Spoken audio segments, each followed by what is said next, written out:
আমাদের সঙ্গে থাকুন। আর আমরা কোথায় যাচ্ছি আর কি আমি আসলাম সেটা আপনাদের দেখাবো, চলুন। আর এই তো রেল লাইন দিয়ে মানে স্টেশনে দিয়ে হেঁটে যাচ্ছে। চিতই পিঠা দেখে আবার চিতই পিঠা কেনার জন্য দাঁড়িয়ে গেলাম। চিতই পিঠা নিয়ে বাসায় যাই। তার আসসালামু আলাইকুম। আসসালামু আলাইকুম। আমরা চলে আসলাম আবারও বাইরে। তো রেল লাইন দিয়ে পার হয়ে একটা কাঁচা রাস্তা দিয়ে হাঁটতে হাঁটতে যাচ্ছি নিয়ে একটু কাঁচা পাকা দুইটাই, মানে ভাঙাচোরা পাকা রাস্তা। ভাঙাচোরা কাঁচা রাস্তা ধরে যাচ্ছি, দেখে কাঁচা না পাকা রাস্তা, ভাঙাচোরা। আর এটা কিন্তু রেলের অফিসের সামনে দিয়ে যাচ্ছে আমরা। আর এদিকে রেলের কোয়ার্টারগুলি আছে। তো যাই হোক আমরা যাচ্ছি, দেখি কোথায় যাওয়া যায়। আমাদের সঙ্গে থাকুন। আর ভিডিওটি কেমন লাগছে সেটা। ঠান্ডার জন্য সোয়েটার পরে আসা লাগছে। আমি অবশ্য সোয়েটার পরি নাই, চাদর লিয়ে দরকার ছিল, চাদর লিয়ে নাই, না দিয়ে গরম লেগে হাঁটলে গরম লাগে, ওই জন্য পরি নাই। তো যাই হোক, এই যে আমাদের সঙ্গে থাকুন। আর আমরা কোথায় যাচ্ছি আর কি আমি আসলাম সেটা আপনাদের দেখাবো, চলুন। এই তো বড় মাঠে এসেছি। আর এটা সেদিনকার ভিডিও দেখছেন পুলিশ ক্যাফেটেরিয়ার মাঠে, শিশু পার্কের সামনে গিয়েছিলাম। আর আজকে আইছি এই মাঠে। এটা এখানে ঈদের বড় জামাত হয়। ওই যে মিনারটা দেখতে পাচ্ছেন, এই যে মিনারে এখানে বড় জামাত হয় ঈদের, দুইটা ঈদের।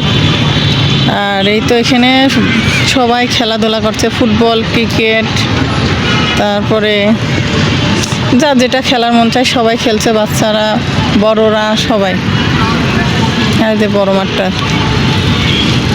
ভাবলাম। আর এই তো এদিকে দেখতে পাচ্ছেন শহীদ মিনার। শহীদ মিনারটা দেখতে আসছেন। এখানে কিন্তু 21শে ফেব্রুয়ারিতে সবাই ফুল দিতে আসে। অনেক সুন্দর অনুষ্ঠান হয় এই মাঠে, খুবই ভালো লাগে। আর এই তো তার যাক, আপনাদের সঙ্গে শেয়ার করলাম একটু। আর কি করি না করি দেখি আপনাদের সঙ্গে শেয়ার করবো সেটা।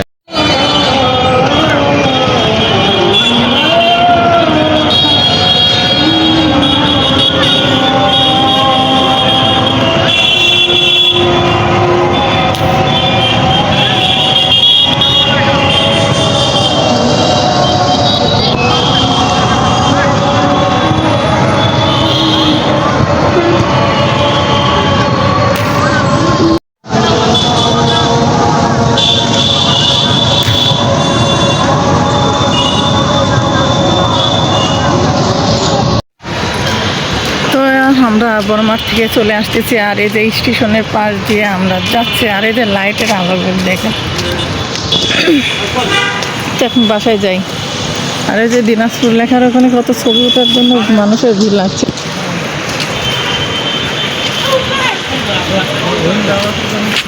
তো আমরা এখন বাসায় যাচ্ছি মামে। আর এই তো রেল লাইন দিয়ে মানে স্টেশনে দিয়ে হেঁটে যাচ্ছে।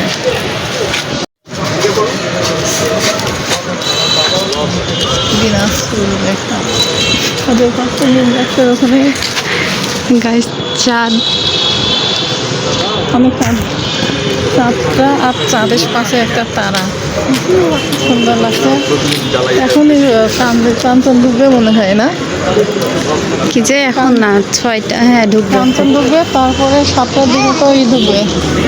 তো চিতই পিঠা দেখলাম, তো ভাবছি চিতই পিঠা নিয়ে যাই, সন্ধ্যার নাস্তা হয়ে যাবে আর বাচ্চাদেরকেও খাওয়াইতে পারবো। তো যাই হোক, আজকের ভিডিওটা আমার এই পর্যন্তই ছিল। আপনাদের কাছে কেমন লেগেছে অবশ্যই কমেন্ট করে জানাবেন। যারা ইউটিউব চ্যানেলটি সাবস্ক্রাইব করেনি সাবস্ক্রাইব করবেন, ফেসবুক পেজটি ফলো করে পাশে থাকবেন। আল্লাহ হাফেজ।